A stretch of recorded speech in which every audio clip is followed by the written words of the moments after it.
3 দিনের রাষ্ট্রীয় সফর শেষে ঢাকা ছেড়েছেন ভুটানের প্রধানমন্ত্রী শেরিং তোবগে। সোমবার 24শে নভেম্বর সকালে তিনি ঢাকা ছাড়েন। এর আগে শনিবার হজরত শাহজালাল আন্তর্জাতিক বিমানবন্দরে পৌঁছালে ভুটানের প্রধানমন্ত্রীকে প্রধান উপদেষ্টা স্বাগত জানান। এছাড়া গার্ড অব অনার এবং তপধ্বনি দেয়া হয়।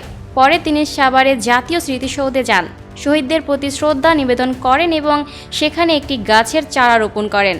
ভুটানের প্রধানমন্ত্রী তোবগে রাষ্ট্রপতি মোহাম্মদ শাহাবুদ্দিনের সঙ্গে সৌজন্য সাক্ষাৎ করেন। পররাষ্ট্র উপদেষ্টা মোহাম্মদ তৌহিদ হোসেন এবং বাণিজ্য উপদেষ্টা শেখ বশির উদ্দিন আলাদাভাবে সফররত ভুটানের প্রধানমন্ত্রীর সঙ্গে সাক্ষাৎ করেন।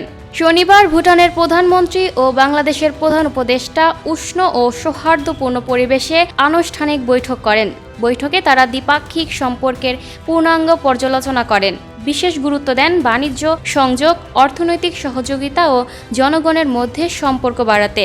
উল্লেখ্য, প্রধানমন্ত্রী তোবগের সঙ্গে এই সফরে ছিলেন ভুটানের পররাষ্ট্রমন্ত্রী লিওনপো ডি-এন-ধুঙ্গিয়েল, শিল্প ও বাণিজ্য মন্ত্রী লিওনপো নামগিয়াল দর্জি এবং ভুটানের ঊর্ধ্বতন কর্মকর্তারা। Lucky Akter, up to date news, Dhaka.